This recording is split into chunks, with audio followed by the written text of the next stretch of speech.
Ok. Tenemos una porción que es Hebreos 12 del 15 al 29. En la porción anterior hablamos de lo que era el sufrimiento en la vida cristiana como algo esencial en la vida cristiana. Y ahí como que el autor con esa porción como que terminó todo lo que es el indicativo, todo lo que Cristo hizo. Ahora empieza a hablar de los beneficios que tenemos por la obra de Cristo. Y en esta porción los empieza a hablar como en forma de contraste. Tenemos la división de esta porción en tres partes. La primera división de los versículos 15 al 17. La segunda división de los versículos 18 al 24 y la tercera división de los versículos 25 al 29. En las tres divisiones hay contrastes. El primer contraste está en lo que pasó con Esaú. Y ahorita vamos a entrar a definir y a mirar eso más puntualmente. Porque Esaú demostró que su interés era lo pasajero, no lo eterno, con lo que él expresó allá cuando él despreció su primogenitura, cuando él la vendió.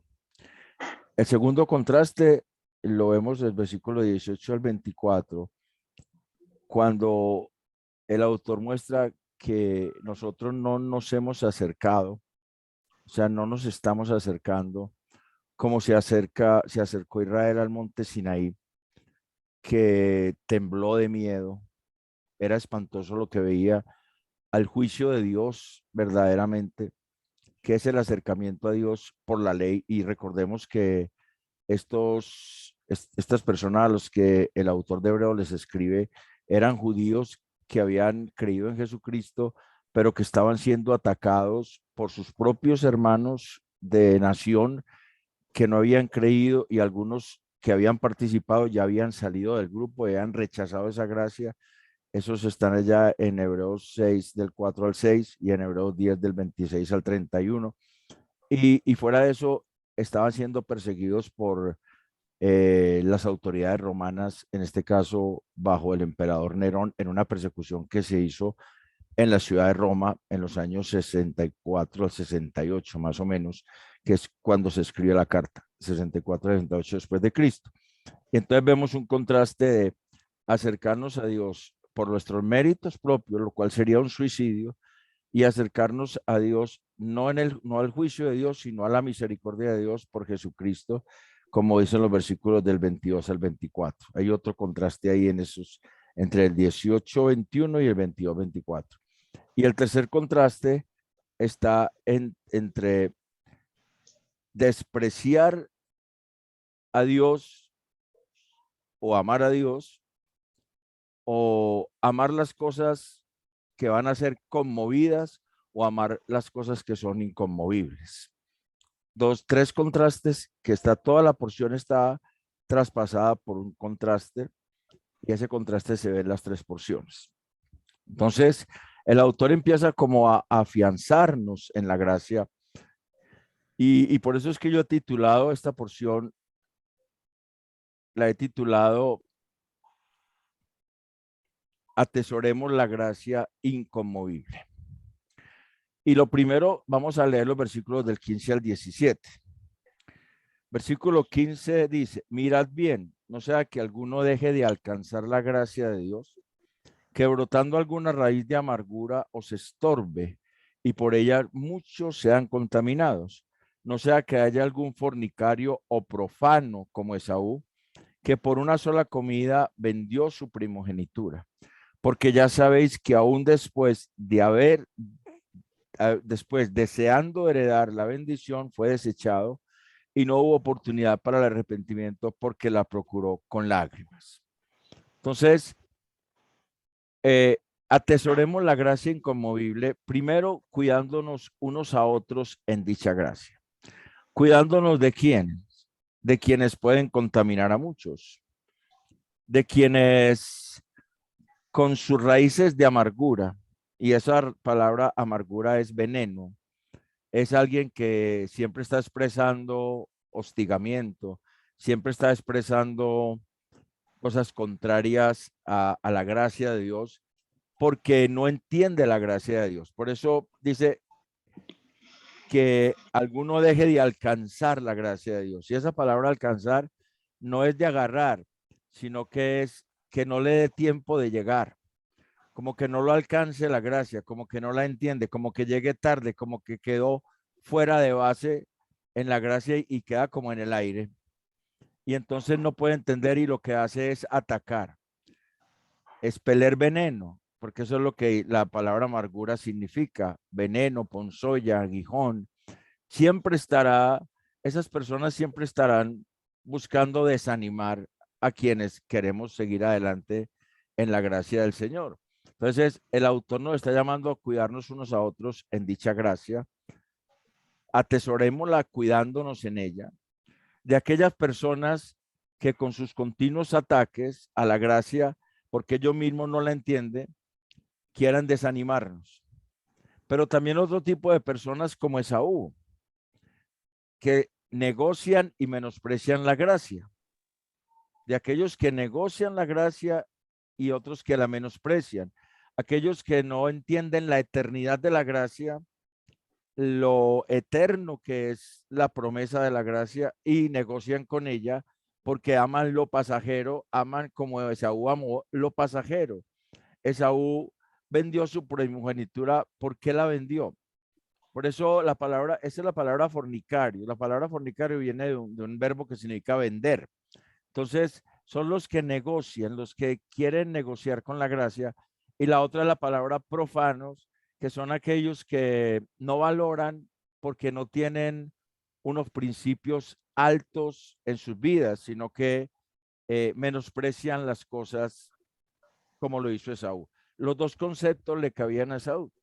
Entonces, quiero que miremos en Génesis 25:32, alguien que me lea Génesis 25:32, porque ahí está el ejemplo de Esaú.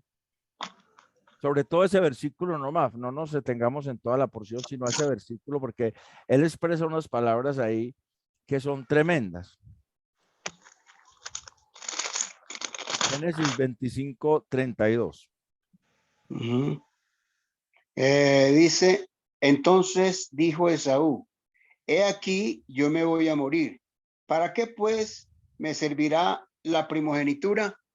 Ahí está el contraste entre la necesidad que Saúl veía, que era la necesidad de comer en ese momento, porque si no iba a morir de hambre. Él pensaba que se iba a morir de hambre si no comía, a la eternidad de una bendición de primogénito. Él desprecia la bendición de primogénito. Una bendición que después luchó por recuperar, pero no hubo oportunidad para el arrepentimiento. Entonces es de esas personas que piensan que lo importante es lo que está aquí, que lo importante es lo pasajero. Esas personas también debemos cuidarnos nosotros de esas personas en medio de la congregación, porque esas personas pueden dañar una congregación. Si solamente les interesa lo material, lo pasajero. Acuérdense que en Hebreos 11 ya nos habló de unos personajes que miraban lo que estaba más allá, miraban la ciudad celestial, miraban la eternidad, como Abraham, como Moisés, que miraban ellos, sabían que había algo más de lo que estaba aquí. Y el autor nos está invitando también a eso, que nos cuidemos de ese tipo de personas que venden la gracia, la negocian para satisfacer necesidades puntuales y pasajeras. Y de las que menosprecian las bendiciones porque no la valoran, porque no valoran realmente lo que el Señor ha hecho por ellos, porque no tienen esos principios fuertes, sólidos, que valoren realmente la gracia del Señor. Y son desaprobados, porque después dice que por una comida, porque ya sabéis que aún después, deseando heredar la bendición, fue desechado. Y esa palabra realmente es desaprobado. Es como que no pasó la prueba, no pasó la prueba. Y aunque procuró en toda su vida recuperar esa bendición, no hubo oportunidad para el arrepentimiento. Entonces, nosotros cuidémonos de no ser de esas personas y cuidémonos también a la iglesia de esas personas. Nosotros estamos llamados a cuidarnos los unos a los otros y todos cuidar la gracia del Señor en medio de las congregaciones. Esa es como la primera porción de que encontramos acá en Hebreos 12 del 15 al 29, del 15 al 17. Es la primera porción de esta película. Ahí hay muchos elementos, hay mucha historia allí, porque nosotros sabemos que Rebeca le ayudó a Jacob a que obtuviera la bendición de Isaac, ¿cierto? Rebeca le ayudó, ¿o no? Sí, le ayudó para que usurpara la... Pero nosotros a veces juzgamos a Rebeca por eso, pero no entendemos que es que Rebeca en el momento del parto a ella se le dio una profecía. A ella se le dio una profecía y Isaac no conocía esa profecía. Y está ahí mismo en Génesis 25. Yo la voy a leer. En Génesis 25, 23, voy a leer desde antes, dice. 22. Y los hijos luchaban dentro de ella y dijo, si es así, ¿para qué vivo yo? Y fue a consultar a Jehová. Y le respondió Jehová, 2 naciones hay en tu seno y 2 pueblos serán divididos desde tus entrañas. Un pueblo será más fuerte que el otro pueblo y el mayor servirá al menor. Entonces, Rebeca sabía que el menor era el que iba a llevar la herencia realmente de la bendición y que esa primogenitura era para el menor y no para el mayor. Y eso hace parte de algo que se llama la elección y eso lo retoma el apóstol Pablo en Romanos 9:12. Él dice en Romanos 9:12, se refiere a este texto que acabé de leer yo allá en Génesis 23, 25, 23, perdón. En Romanos 9:12 dice, desde el 11, pues no habían aún nacido, ni habían hecho aún ni bien ni mal, para que el propósito de Dios conforme a la elección permaneciese, no por las obras, sino por el que llama.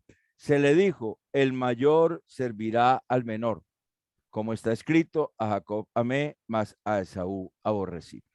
Y todo eso generó una historia de conflictos entre 2 pueblos, Israel y Edom, ¿cierto? Una historia de conflictos entre 2 naciones.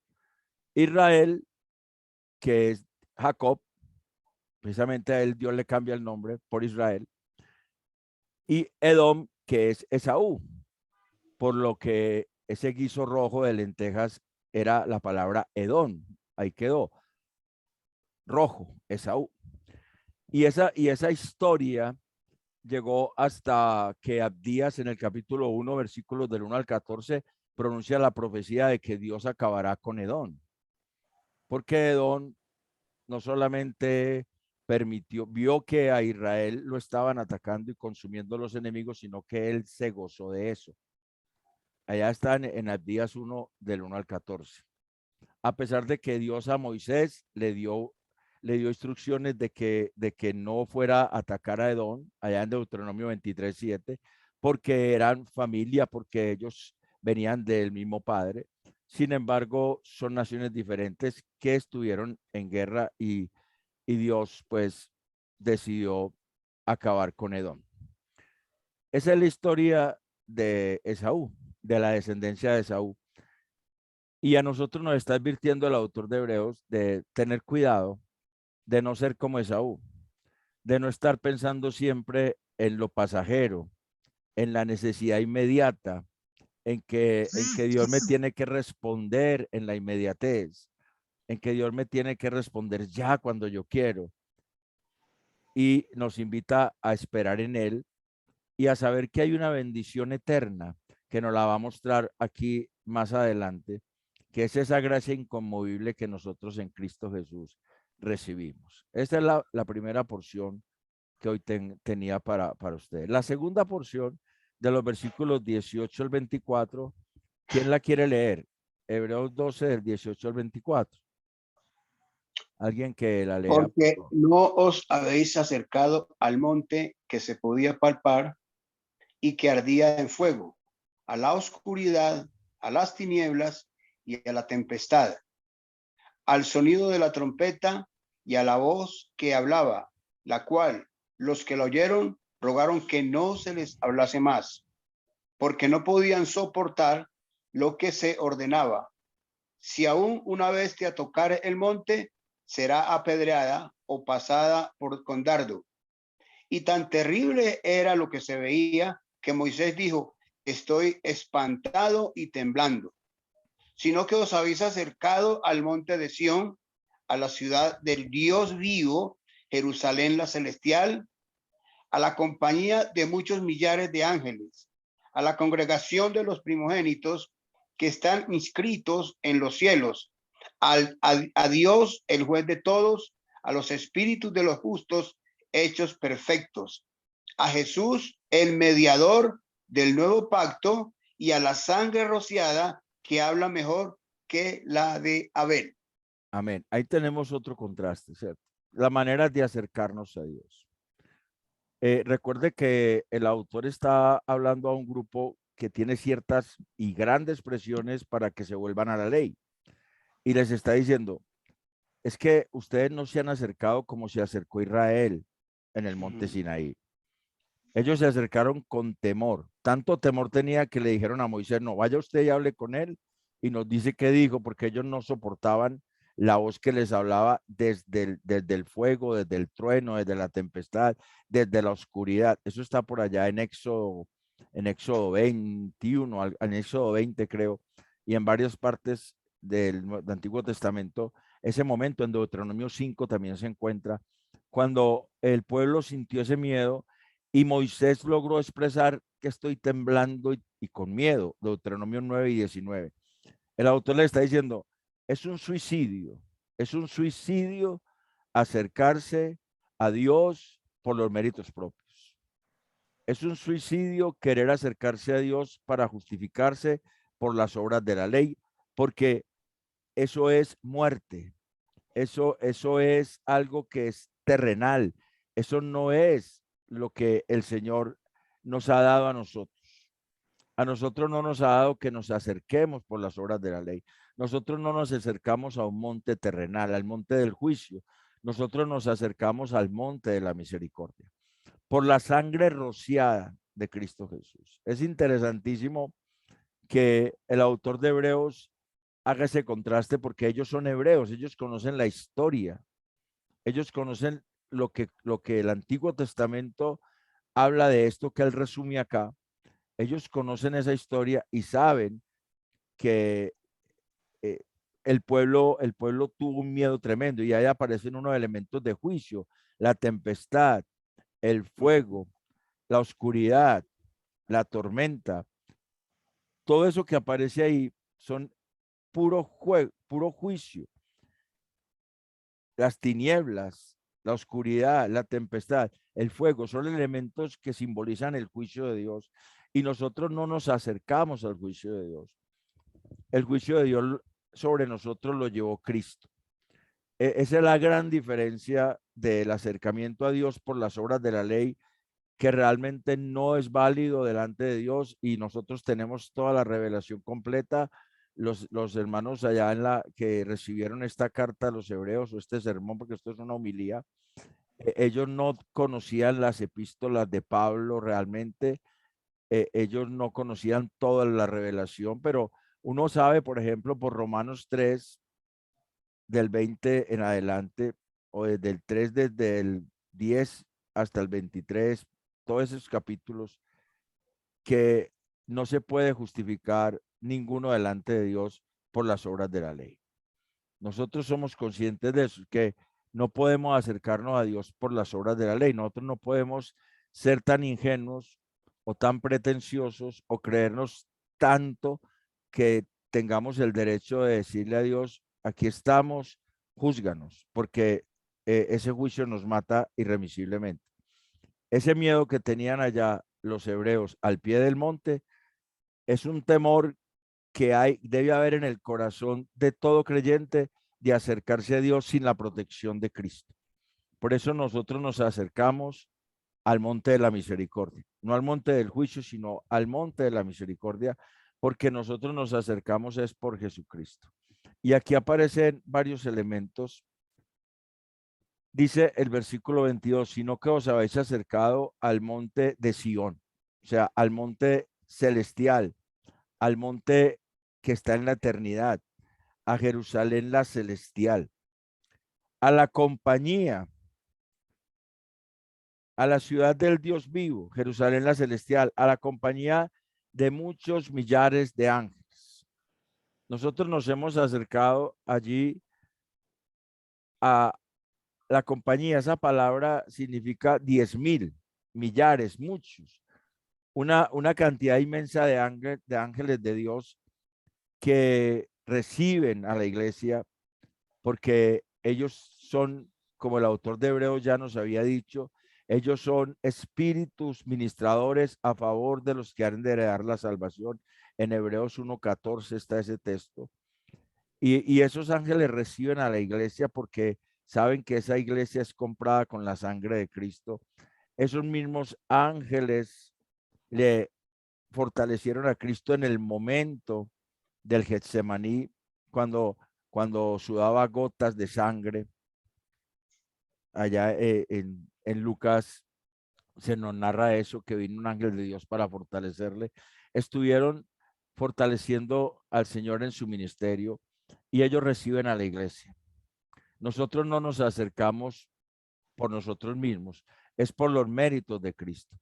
Entonces, eso quiere el autor de Hebreos que estos hermanos tengan en cuenta, tengan bien claro que la seguridad de la salvación no es por acercarse a Dios por los méritos propios, sino por los méritos de Cristo.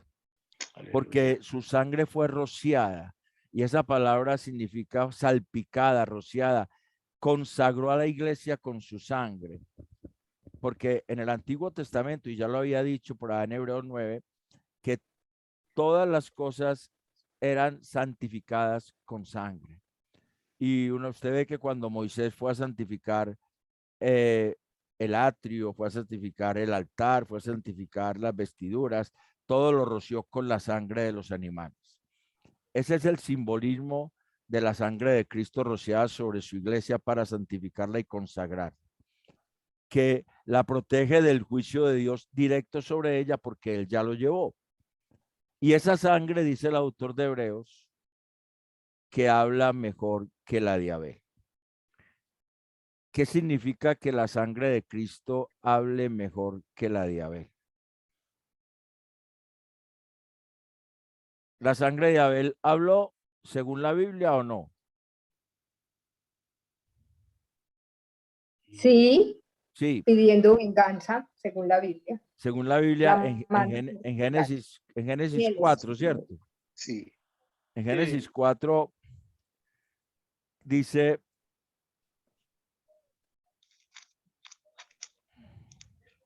La sangre de Abel clama venganza. sí, clama venganza, pero estoy buscando el texto exacto. ¿Dónde está Abel tu hermano? Y respondió, no sé. ¿Soy yo acaso guardia de mi hermano? Y le digo, ¿qué has hecho? La voz de la sangre de tu hermano clama a mí desde la tierra. Clama a mí. O sea, me grita desde la tierra. Eso es una figura que se llama personificación, como si la sangre hablase. O sea, es la sangre de Cristo habla mejor, o sea, todavía habla de una justicia mayor que la que hablaba la sangre de Abel, que clamaba a Dios por justicia, porque la venganza en las manos de Dios es justicia. No, Dios no es vengativo porque en su subjetividad quiere tener venganza contra alguien, sino por la objetividad de su justicia. Entonces, eso produce una venganza de Dios justa sobre quien se enfrente a él. En este caso, por el asesinato de que Caín cometió sobre Abel. Y el autor de Hebreos nos está diciendo, la sangre de Cristo habla de una mayor justicia que la que hablaba la sangre de Abel. O sea, está diciendo, él llevó en su cuerpo nuestro juicio y nos declaró justos. Por eso nosotros nos podemos acercar. Y nos podemos acercar no con ese miedo de que Dios nos va a consumir, sino con un temor reverente de que somos aceptos, pero por Jesucristo, no por nuestros méritos.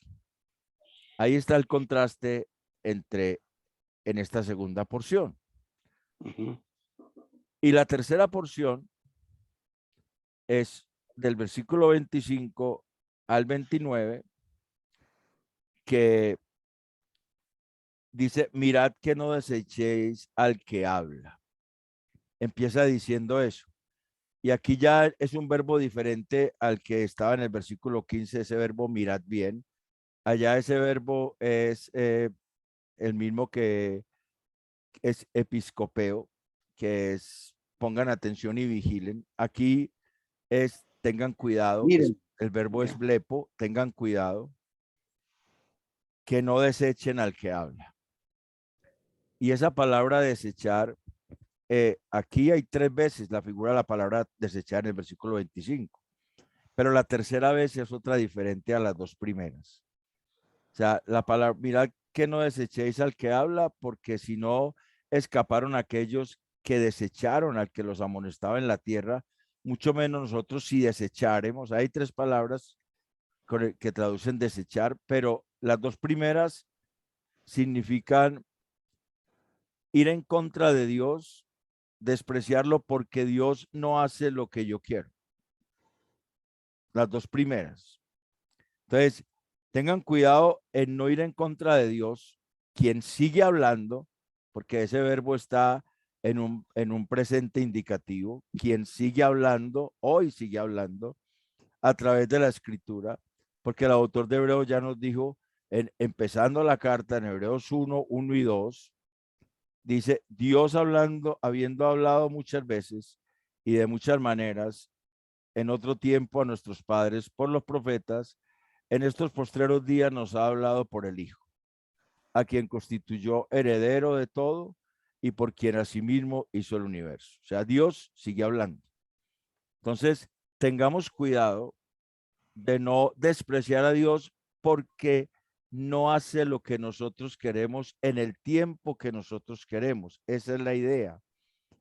Y si no escaparon aquellos que lo desecharon, que lo despreciaron, que no les pareció como Dios hacía las cosas, no escaparon porque quedaron tendidos en el desierto, porque la tierra se los tragó, porque hubo muchos juicios de Dios en medio de esa peregrinación en el desierto. A aquellos que se rebelaron contra lo que Dios decía porque no les parecía, ellos no escaparon, ellos no pudieron huir, no pudieron alejarse y salvarse de esa ira de Dios. Si ellos no escaparon, a los que despreciaron, al que los amonestaba, al que les advertía, continuamente les decía, en la tierra, mucho menos nosotros si desecharemos. Y aquí hay otra palabra diferente. Esta significa alejarse, dar la vuelta y dejarlo. Como terminar una relación de pareja donde uno dice, no voy a seguir más con esta persona, me retiro y me voy. Esa es la palabra que dice ahí, si desecharemos. O sea, da la idea de que una persona puede empezar por no estar de acuerdo con Dios porque Dios no le responde lo que quiere, cuando quiere, y llega un momento en que dice ya, no vale la pena y se va. Y se escapa. Quiere escapar de Dios, pero no puede escapar. Porque no va a escapar del juicio de Dios. Esa es la idea que trae aquí, esa misma idea que trae desde Hebreos 2:3. Allá hay una pregunta. ¿Cómo escaparemos nosotros si descuidamos una salvación tan grande? O sea, no hay manera de huir de la ira de Dios sino aceptando la gracia. Es la única manera de huir de la ira de Dios, aceptando el regalo de la gracia en Cristo, quien cargó la ira de Dios y a nosotros nos dio la justicia que él ganó por su vida. Entonces, el autor está diciendo, es una locura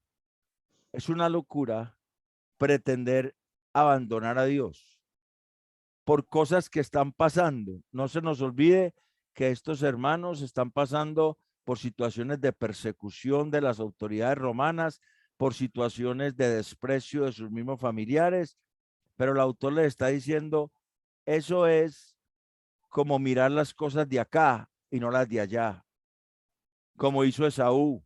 Mucho cuidado con eso. Mucho cuidado porque no hay manera de escapar de la ira de Dios si despreciamos su gracia. No hay manera si desechamos, si despreciamos, si abandonamos a Dios porque pensamos que las cosas son mejores de otra manera, caeremos en el juicio de Dios, porque eso se llama apostasía y eso es un pecado de incredulidad. Ese es el pecado voluntario de Hebreos 10:26, el pecado de incredulidad. Y ya él viene hablando de la apostasía en Hebreos 6, del 4 al 6, y volvió a hablar en Hebreos 10, del 26 al 31. Entonces ahora está afianzando, dice, nosotros necesitamos atesorar la gracia, cuidándonos, primeramente cuidándonos nosotros los unos a los otros en dicha gracia, que eran los versículos del 15 al 17. En segundo lugar, abrazándonos a dicha gracia, versículos del 18 al 24, porque nos podemos presentar delante de Dios por la misericordia, por los méritos de Jesucristo, mediador del nuevo pacto, quien nos dio entrada a la ciudad eterna del Dios vivo, a la compañía de millares de ángeles, y le dio entrada a los primogénitos, dice, a los primogénitos que están inscritos en los cielos. O sea, el autor en ese momento habla de esa palabra que es, ese verbo, están inscritos, es un participio aoristo, quiere decir que están inscritos desde antes, pero en la medida en que se van regenerando, en que van llegando la regeneración en sus vidas, en que van naciendo de nuevo, se valida esa inscripción que está allá, que están grabados en los cielos, que son hechos perfectos. El autor dice, hechos perfectos. La ley no pudo perfeccionar a nadie, pero la gracia sí. Y también ese es un participio aoristo, que son hechos perfectos. Dice acá, a los primogénitos, a los espíritus de los justos, hechos perfectos, justos porque el Señor los justificó, Hebreos 10:10. Y en Hebreos 10:14 dice que con una sola ofrenda hizo perfectos para siempre a los justificados. O sea, eso ya se hizo, pero en la medida en que van entrando a la gloria, se cumple la perfección. La perfección total se da en la medida en que entramos a la presencia eterna del Señor. Entonces, es una manera muy diferente de acercarnos a Dios, confiando en nosotros o confiando en el Señor. ¿Qué tenemos que elegir nosotros? Acercándonos a Dios por los méritos de Cristo. No podemos acercarnos a Dios por nosotros porque no tendríamos ninguna opción de librarnos de su juicio si desecháramos el regalo de la gracia. Básicamente, esa es la palabra que nos está hablando en este abrazándonos a dicha gracia, versículos del 18 al 24. Y la tercera es como lo que estamos hablando ahora, valorando el carácter inconmovible de la gracia. Porque ellos desecharon al que los amonestaba, no lo tuvieron en cuenta, lo abandonaron. Pero nosotros no podemos hacerlo. ¿Por qué? Porque Él conmueve las cosas.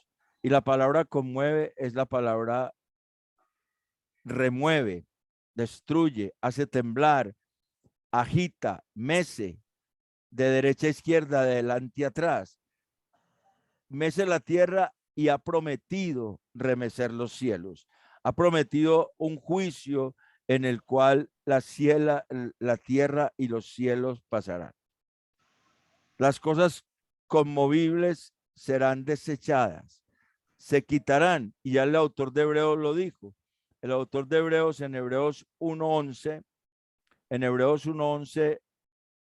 él dice, perdón que se me fue la cita, por aquí la tenía, pero se me fue. Hebreos 1:11 dice, versículo 10, y tú, Señor, en el principio fundaste la tierra y los cielos son obras de tus manos. Ellos perecerán, mas tú permaneces, y todos ellos se envejecerán como una vestidura, y como una vestidura los envolverás y serán mudados, pero tú eres el mismo y tus años no acabarán. Es la misma idea. Él va a conmover con un juicio todo lo que es conmovible. Y me recuerda las palabras del Señor Jesucristo en los evangelios. El Señor Jesucristo en los evangelios,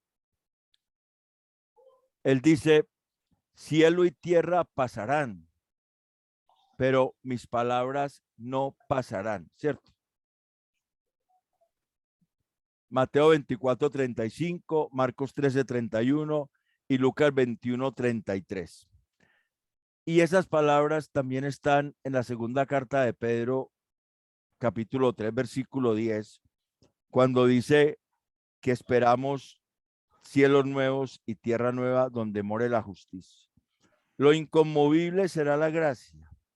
Esa gracia inconmovible, esa palabra del Señor que es la gracia permanece. Y todo lo demás será deshecho y habrá cielos nuevos y habrá tierra nueva. Y eso estaba también confirmado por el profeta Isaías. Lo había profetizado Isaías 65:17. Isaías 65:17 habla de eso. Si alguien lo quiere buscar, pues lo puede leer. Allá dice lo mismo, que los cielos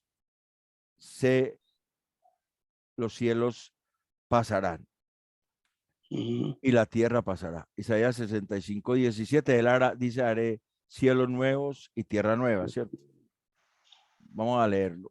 Isaías 65:17. Está hablando de un juicio que va a desaparecer, a conmover, a remover todo lo que no es eterno, todo lo que no tiene un carácter eterno será removido. Y el carácter eterno que permanecerá es el carácter eterno de su palabra. Isaías 65:17 dice, porque aquí que yo crearé nuevos cielos y nueva tierra, y de lo primero no habrá memoria, ni más vendrá al pensamiento. O sea, va a raer todo eso aún hasta del pensamiento. Entonces, es el contraste entre lo conmovible y lo inconmovible, lo pasajero y lo eterno. Nosotros tampoco podríamos huir de esa ira si abandonáramos como ellos hicieron. Y hay unas razones por las cuales no podemos huir. Razones según el carácter de Dios. La primera, Él hizo temblar la tierra. La segunda, Él ha prometido remecer también el cielo. Y la tercera, su juicio afectará toda la creación. Dice el versículo 26, la voz del cual conmovió entonces la tierra, pero ahora ha prometido diciendo aún una vez, y conmoveré no solamente la tierra, sino también el cielo. Y eso está en Ageo 2:6. Si alguien quiere buscar Ageo 2:6, ahí se encuentra esa palabra. Vamos a leer, y eso tiene que ver con juicio, porque allí está en relación al juicio. Ageo 2:6 dice, porque así dice Jehová de los ejércitos, de aquí a poco yo haré temblar los cielos, la tierra, el mar y la tierra seca, y haré temblar a todas las naciones, y vendrá el deseado de todas las naciones, y llenaré de gloria esta casa, ha dicho Jehová de los ejércitos. Está hablando de que Dios va a hacer un juicio. Allá era un juicio local. Acá el autor de Hebreos lo traslada y lo pone en el juicio de Dios, donde va a remover también los cielos, y su juicio afectará a toda la creación, de tal manera que solo quedará lo inconmovible. Entonces, tenemos unas razones según el carácter de Dios para que valoremos el carácter inconmovible de la gracia. Las razones según el carácter de Dios son que Él hizo temblar la tierra, entonces Él ha prometido remecer también el cielo y que su juicio afectará a toda la creación. Y también hay unas razones según el carácter del ser humano, para que tengamos en mente no despreciar a Dios que nos sigue hablando. La primera está en que quienes lo despreciaron no pudieron huir de su ira, aunque Dios mismo les advirtió continuamente desde la tierra. La segunda, nosotros tampoco podremos huir de esa ira si lo abandonamos. Y Él nos sigue advirtiendo desde el cielo, Él sigue hablando, Él sigue amonestando, Él sigue diciendo, no abandonen la gracia del Señor, manténgase firme, abracen esa gracia, valoren el carácter inconmovible de la gracia. El autor de Hebreos nos está diciendo que lo único que va a quedar será lo inconmovible. Entonces tenemos solamente una razón para vivir, y es servir con gratitud al Rey inconmovible. Versículo 26. Así que recibiendo nosotros, y ese verbo recibiendo significa que nosotros le echamos mano todos los días a la gracia, al reino inconmovible. Nosotros recibiendo un reino inconmovible. Nosotros recibiendo, eso está en un presente continuo. Eso es un participio presente. Significa que estamos recibiendo cada día estamos echando mano a la gracia que se nos da. Nosotros tenemos que saber que eso es una condición de la iglesia, eso es algo que solamente es dado a la iglesia, que cada día pueda echarle mano a la gracia especial de Dios, porque no estamos hablando de la gracia común, que Dios tiene de hacer salir el sol sobre buenos y malos y hacer llover sobre justos e injustos. Estamos hablando de la gracia especial que tiene que ver con la misericordia especial que fue prometida a la casa de David, el segundo libro de Samuel, versículo 7 del 14 en adelante, donde Dios dice, siempre estaré con él, siempre estaré con ese pueblo, siempre lo cuidaré y lo castigaré si me falla, pero no lo desampararé, no lo desecharé, no lo abandonaré como abandoné a Saúl. Estamos hablando de esa gracia inconmovible que siempre Él derrama cada día sobre nosotros, y podemos entender el carácter de las misericordias de Dios que son nuevas cada mañana para su iglesia, porque todos los días Él derrama sus misericordias sobre su iglesia para que su iglesia les sirva con gratitud, reconociendo que es el Rey inconmovible de los siglos, quien nos sigue ofreciendo su inconmovible gracia. Que le sirvamos con gratitud, gozo y temor reverente es el único camino, porque nuestro Dios es fuego consumidor. Termina diciendo el autor de Hebreos, porque nuestro Dios es fuego consumidor. Ese fuego que se vio en el Sinaí, ese carácter de Dios que consume a sus adversarios, no ha cambiado, sigue siendo fuego consumidor.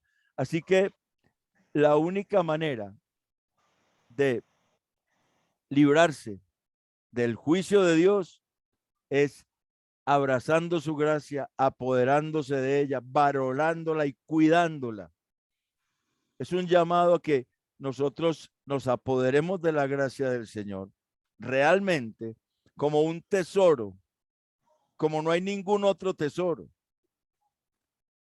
No hay ningún otro tesoro, ninguna otra posesión más valiosa que la gracia del Señor en la vida de la iglesia. debemos tenerla así, como ese tesoro de gran precio, esa perla de gran precio que un hombre encontró y vendió todo para poderla tener, para poderla comprar, para poder quedarse con ella. O sea, desprecia todo lo demás y aférrate a la gracia. Ese es el mensaje del autor de Hebreos en esta noche, en esta porción. Apoderémonos de la gracia. Apoderémonos, es nuestra. Todos los días la recibimos. Continuamente la estamos recibiendo, aún sin darnos cuenta, su gracia está sobre nosotros, porque Él sigue teniendo cuidado de nosotros, porque Él sigue estando con nosotros, porque Él ha sido fiel siempre y su fidelidad no depende de nosotros, sino de que su carácter es ser fiel. Y así como decidió amar a Jacob, también decidió desechar a Esaú. Y a Esaú lo desechó porque Esaú miraba las cosas pasajeras y no las eternas. Pero eso ya estaba dado. Ya en su omnisciencia, Dios conocía el corazón de Esaú. Dios conoce el corazón de la iglesia. Nosotros estamos en congregaciones que no son la iglesia del Señor, son congregaciones, son iglesias locales. La iglesia del Señor, la iglesia universal, se conforma por hermanos que estamos en esas congregaciones, pero hay unos que no son iglesia del Señor y están en las congregaciones, pero pueden dañar esas congregaciones. Y el Señor nos está llamando a cuidarnos nosotros en las congregaciones locales también, de aquellos hermanos que continuamente están diciendo cosas contra la gracia de Dios porque no la entienden, o de aquellos que están negociando la gracia de Dios porque aman es las bendiciones pasajeras, o aquellos que menosprecian la gracia de Dios porque Dios no les da lo que ellos quieren. Y siempre están en esa actitud. Nosotros tengamos eso muy presente, porque el Señor nos llama a cuidarnos unos a otros y todos cuidar la iglesia, la congregación en la cual estamos. Ese es el reto que nos plantea el autor de Hebreos, y que cada uno de nosotros pueda tener cada vez más la seguridad de que estamos en Cristo por su gracia, que estamos en Él por su misericordia, que vamos para adelante con Él porque Él nos lleva, porque Él nos fortalece, porque Él es el que hace en nosotros que sigamos adelante y que pone el deseo por seguir adelante. Porque Él sigue siendo fuego consumidor para todos aquellos que desprecian su gracia y que pretenden ilusamente, suicidamente, presentarse delante de Él por las obras de la ley. Eso es un error gravísimo. Nosotros debemos exaltar por siempre a aquel que con su gracia y su amor nos arropa y nos lleva en sus misericordias. ¿Alguna pregunta